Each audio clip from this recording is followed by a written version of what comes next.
Hai hai hai, Assalamualaikum warahmatullahi wabarakatuh. Bagaimana nih teman-teman semua kabarnya? Semoga kita semua baik-baik saja ya. Share lagi kegiatan aku hari ini.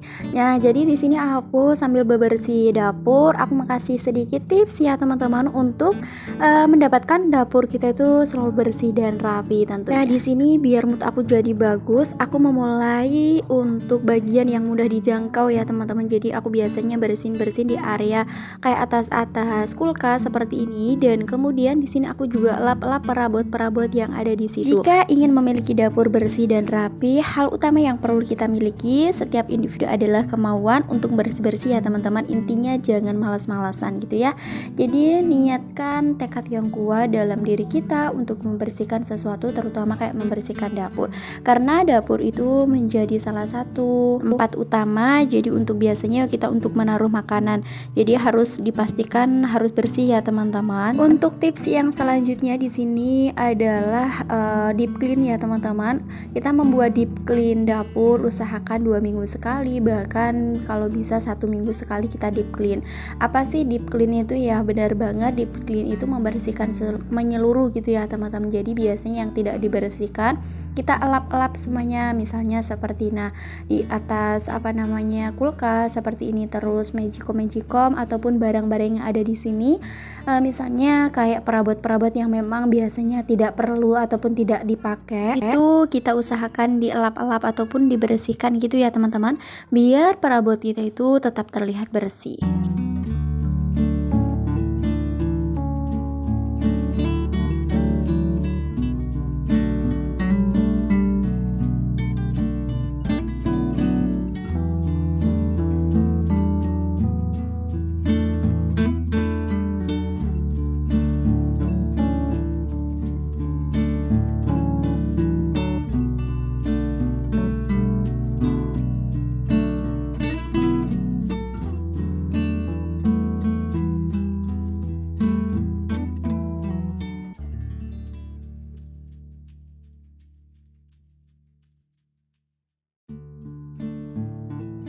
Dan yang selanjutnya di sini aku mau ngambil elap, tentunya harus siapkan elap ya teman-teman untuk membersihkan dapur kita ini.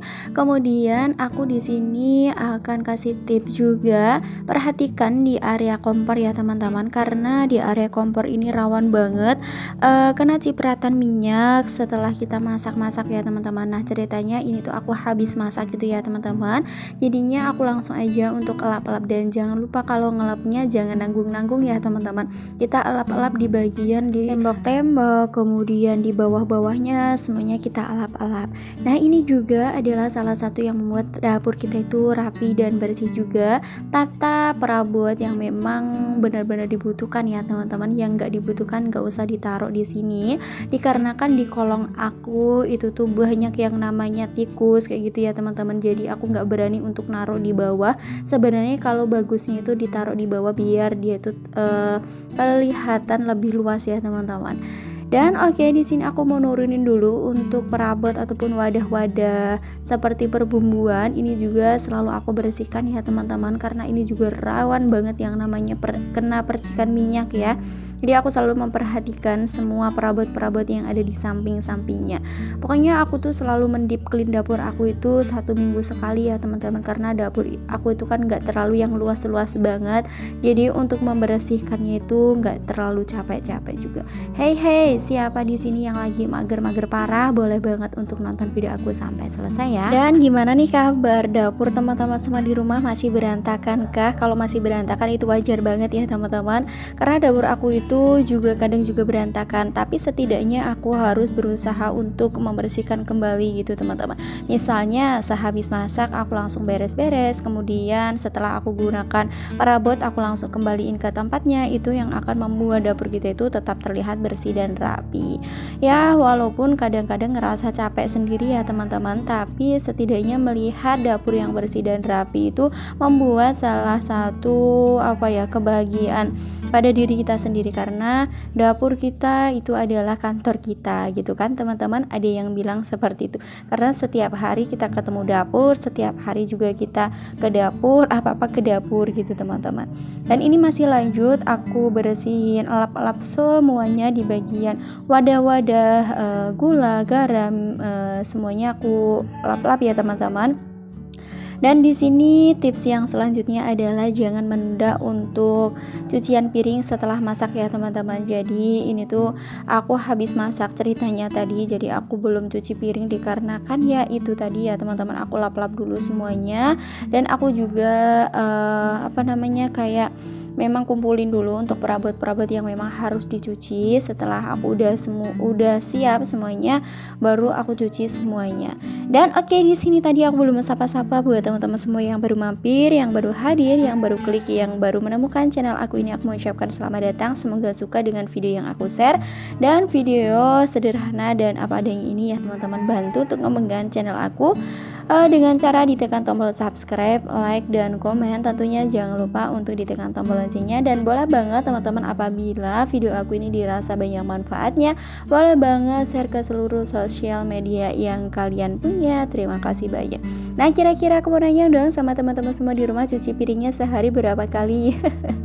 Pastinya nggak dapat dihitung ya teman-teman, karena di wastafel ini pasti selalu ada cucian piring. Apalagi yang rakyatnya itu banyak, yang masih mempunyai anak kecil banyak, ya Allah, pasti gimana, tahu sendirilah ya teman-teman, rasanya bagaimana mantap banget. Aku aja yang anggotanya cuma 3 teman-teman, setiap hari itu di wastafel itu tetap ada. Kadang aku udah cuci beberapa biji gitu ya teman-teman, udah aku cuci dulu. Nah setelah itu aku lihat lagi, udah ada gelas, udah ada piring, udah ada sendok. Itu tuh wajar banget ya teman-teman, dikarenakan ya memang seperti itulah kodratnya. Apalagi kita siapkan wastafel seperti ini, enak juga untuk ditaruhnya. Oh ya, ngomong-ngomong, siapa nih di sini yang sering menumpuk cucian piring? Boleh banget untuk tulis-tulis di kolom komentar ya. Karena ketika kita menumpuk kotoran setelah kita gunakan, biasanya kalau nggak segera dicuci, kita tuh jadi malas membersihkannya ya teman-teman. Ketika udah menumpuk banget kan, menumpuk parah gitu ya intinya. Jadi segera dicuci ya teman-teman untuk cucian piring yang ada di wastafel ya. Walaupun kadang-kadang aku juga mager-mager gimana gitu, tapi kan setidaknya nggak yang mager-mager berketerusan gitu ya teman-teman. Dan akhirnya di sini aku langsung bilas-bilas semuanya dulu. Pokoknya kalau kita kerjakan gitu tuh nggak akan terasa loh teman-teman, tapi kalau cuman kita pandang, cuman kita bayangkan gitu, rasanya berat banget. Yakinlah, memulai sesuatu dengan satu pekerjaan, aku sering bilang kepada teman-teman semua, kalau kita lagi mager-mager parah, bayangkan rumah kita itu bersih dan rapi kembali. Misalnya kita mengerjakan cuci piring dulu, nyapu-nyapu dulu kayak gitu. Kecuali kita lagi sakit-sakit parah, jangan dipaksakan ya teman-teman. Jadi aku tuh sering banget kayak mager gitu, sering sih teman-teman, manusiawi banget. Tapi aku selalu mengerjakan satu pekerjaan biar nanti tuh berketerusan gitu ya. Dan tadi aku juga udah ngebersihin sink ya teman-teman. Setelah masak, pastikan sinknya harus digosok-gosok, harus dibersihkan seperti itu ya. Dan ini adalah tips juga dari aku untuk membuat dapur kita itu terlihat bersih dan rapi ya. Walaupun dapur aku itu masih kelihatan sederhana banget ya teman-teman, masih dapur bata, masih dapur apa adanya. Yang penting selalu dibersihkan, selalu dirapikan, insya Allah akan nyaman banget ya teman-teman. Ini adalah tips juga dari aku, jangan menunda untuk menyapu di bagian sini ya teman-teman. Pokoknya selalu disapu, usahakan habis masak selalu sapu-sapu.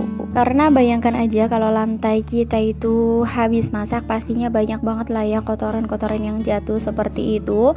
Dan kalau kita biarkan, pastinya banyak banget sampah-sampah yang ada di sini. Dan ketika itu pasti banyak serangga juga yang datang gitu ya teman-teman. Dan ini aku juga mau sekalian pel-pel aja ya teman-teman. Pokoknya selalu dibersihkan setelah sapu-sapu, pastinya ada pel-pel juga ya. Dan buat teman-teman semua, intinya tetap semangat ya untuk menjalani aktivitas dan rutinitas sebagai ibu rumah tangga. Karena kalau nggak kita yang ngerjain, siapa lagi, kecuali teman-teman yang mempunyai ART gitu ya teman-teman. Kalau kayak aku hidup di desa, selalu mengerjakan pekerjaan itu dengan sendiri. Tapi kalau kita udah mengerjakan dan melihat hasilnya seperti ini tuh benar-benar kayak udah apa teman-teman ya, udah puas gitu ya rasanya melihat dapurnya lebih rapi dan bersih lagi. Kemudian semua perabot udah dielap-elap kayak gitu ya teman-teman. Dan oke, di sini tips juga dari aku setelah masak, setelah cuci piring, kembalikan wadah ataupun perabot ke tempatnya ya teman-teman. Jadi biar nggak menumpuk, biar nggak kelihatan kayak menumpuk gitu ya. Ini aku usahakan selalu membersihkan di area sini ya teman-teman, di area deket ini masih dapur sih, di area dapur, kamar mandi juga ya teman-teman. Karena di tempat aku itu kan banyak yang namanya celurut ya teman-teman, ataupun kayak tikus kayak gitu ya teman-teman. Jadi dia tuh kayak di sini pasti aku tuh selalu membersihkan di bagian-bagian sini, di area-area yang tidak terjangkau gitu ya teman-teman, biar kelihatan rapi juga, biar baunya juga wangi. Kalau kita bersihkan dengan sabun seperti ini pasti nggak akan apa ya teman-teman, nggak akan bau gitu ya. Pokoknya harus diperhatikan bagian-bagian yang memang jarang dibersihkan gitu ya. Kita harus bersihkan bagian-bagian yang memang harus dibersihkan ya teman-teman. Dan oke teman-teman, tadi aku juga mau kasih tips juga, jangan biarkan sampah itu menumpuk ya teman-teman. Tadi juga aku udah buang sampah di bagian sini. Ini tuh ada tong sampah. Nah itu tuh jangan biarkan sampah itu menginap ya teman-teman. Misalnya udah ada sampah sedikit, kita buang aja. Dan pastikan untuk kotak sampah kita itu harus dicuci rutin ya teman-teman. Jadi biar nggak bau untuk dapur kita gitu, biar tetap bersih, biar tetap wangi juga. Dan ini aku kasih sabun sengaja banget, aku kasih lumayan banyak, dan aku kasih pewangi juga biar pokoknya kalau ini di area sini itu bersih, insya Allah di dapur kita juga bersih. Bisa juga kita gunakan untuk pewangi alami yang kita buat sendiri dari sabun sama cuka sama apa kayak gitu teman-teman. Dan itulah tips dari aku ya teman-teman, untuk mendapatkan dapur kita itu selalu bersih dan rapi, dan semoga bermanfaat ya. Mohon maaf apabila ada kata-kata yang kurang berkenan. Aku akhiri aja, sampai jumpa di next video. Assalamualaikum warahmatullahi wabarakatuh.